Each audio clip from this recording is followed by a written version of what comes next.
Hey, Dirt Farmer Jay here from dirtfarmerjay.com. Baking powder and baking soda are not the same thing. Get them mixed up in the kitchen and you're not going to get the results you want when you do baked goods. Stay tuned and I'll get them separated and in the right place in your mind from now on. Hey, Dirt Farmer Jay here from dirtfarmerjay.com.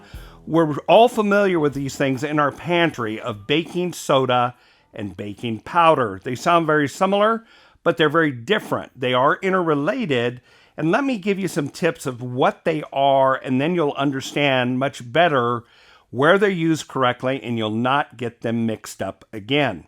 So first of all, baking soda.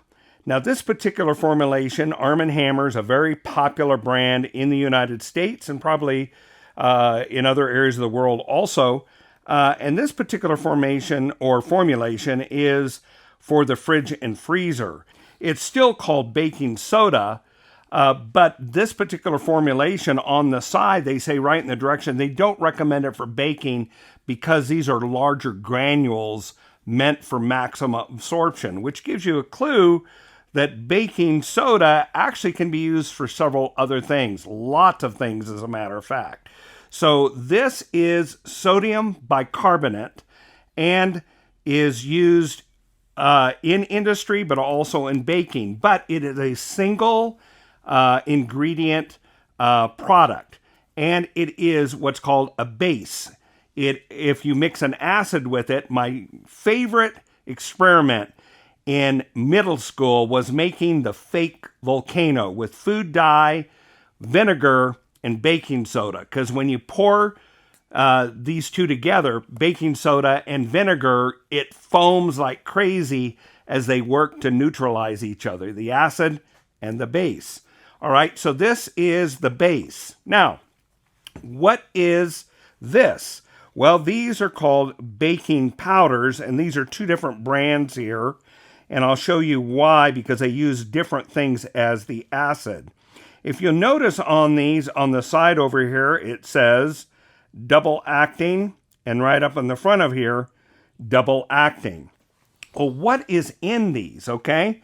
So generally speaking, a generic recipe will include baking soda and some kind of culinary dry acid. It may be our friend cream of tartar. More commonly in these, like for instance, this right here tells us that what is in this is sodium aluminum sulfate and monocalcium phosphate plus cornstarch to make it slippery and to stop it from caking. So that's Clabber Girl's formulation. Over here, what they're using in the acid, again, they're using cornstarch to give it body and slipperiness, sodium bicarbonate, which is baking soda, and then monocalcium phosphate. That second ingredient and the ones we mentioned here are dry acids. So when you mix them together in your cornbread, in your biscuits, in your pancakes, anything like that, that you need a leavening, generally not used in full breads, but the other things I just mentioned, when you first mix them together dry, they're inert. They really don't do much, okay? As soon as you add water-based moisture, egg yolk, egg white, milk, water, immediately they activate. And that's the first act. When it's called double acting, at the middle when you start to stir that up, you're going to see bubbles form of carbon dioxide. That is the first act. The second act is when the completed batter is placed in the oven at baking temperature and it starts to bake.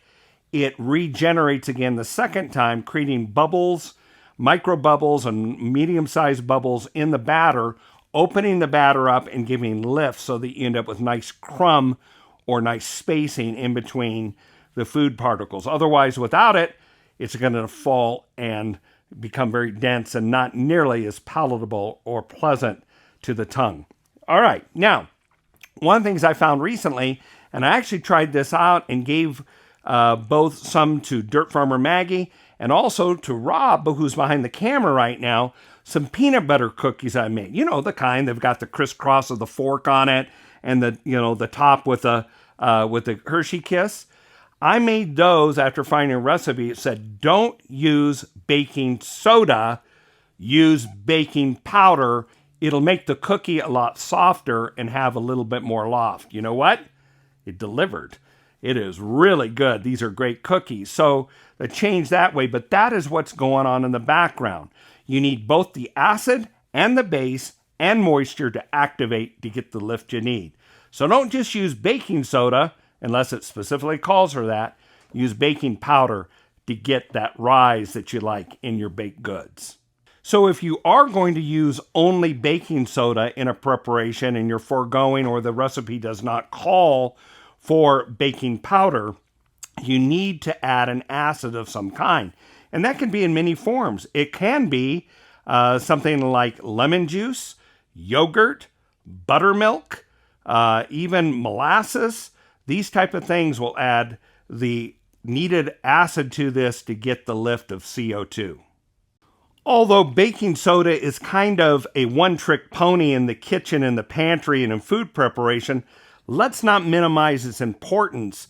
If you take a look at all the different uses and wide range of products and industries, it's pretty impressive what sodium bicarbonate is used for. And now you know the difference between baking soda and baking powder. Here's another thing you really need to know. What is cream of tartar? What is it? Where does it come from? And how can you use it both in the kitchen and other areas in the home? Check out this video that we produced that many people have found to be helpful. We know you will too. Until the next time, this is Dirt Farmer Jay from dirtfarmerjay.com.